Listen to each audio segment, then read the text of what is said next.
Hi, it's Danielle at Edge EA, where we love working with business owners and busy individuals to help them stop doing it all and start achieving more. So if you want to end your agreement with your virtual assistant, the first thing to do is to dig out the agreement that you signed at the very start.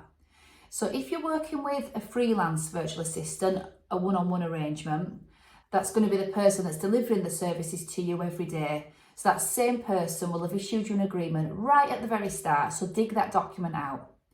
If you're working with a VA business or agency, then it'll be the lead VA or the business owner that you've signed the agreement with. So go and dig that out first. Have a look at the terms and conditions, see how long a notice period you need to give to end the agreement. It's usually around 30 days, but some might be a bit longer, some might be a bit shorter. But generally speaking, you can usually cancel within 30 days.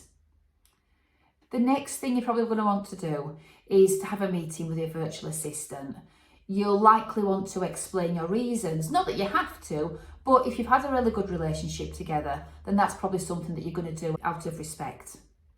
No doubt they will be absolutely understanding, and they understand that business changes and that people's needs change. So they will want to make sure that they put together a really successful handover for the end of that notice period back to you. In the meeting, you'll want to think about things that you've done in the past together, things that you've got ongoing and things that you had planned. So the things that you've done together in the past, think about that as being one batch of work for handover.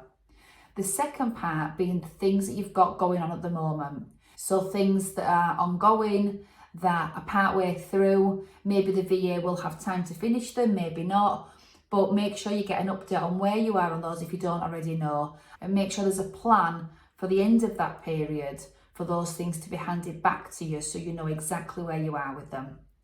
And then the things that you had planned in the pipeline that the VA is now not going to get around to, check, have they started any work? Have they done any preparation? Just to have that discussion about, have we started any of those things? Is there anything that you need to know for handing over? Once you've had that meeting with the VA, I think it's a really good idea for somebody to send a quick email with a summary to say what you've agreed. So that will be the end date. These things will be handed over at the last day or before that, and that these things will be done before we finish. It's really easy to sometimes mishear dates or misunderstand something. So to put it in writing in a quick email, it means that you're safe in the knowledge that you've got your message across about what you need to happen. And it also means that the virtual assistant is clear in what needs to be done by then. The final thing to mention is making sure that the virtual assistant removes your details from their system, from their password manager software or anywhere else they might be holding your information.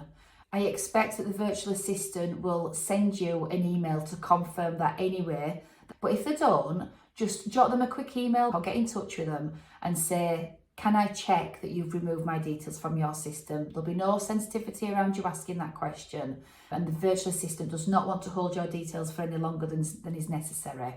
So make sure to check that when you do end, that your information has been removed from their system.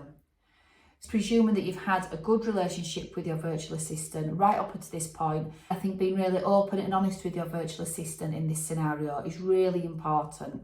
The last tip, the last thing I'd say that you could do for your virtual assistant in this scenario is to offer to jot them a quick review, to pop something on their Google page or something in writing that they can post onto their website or social media.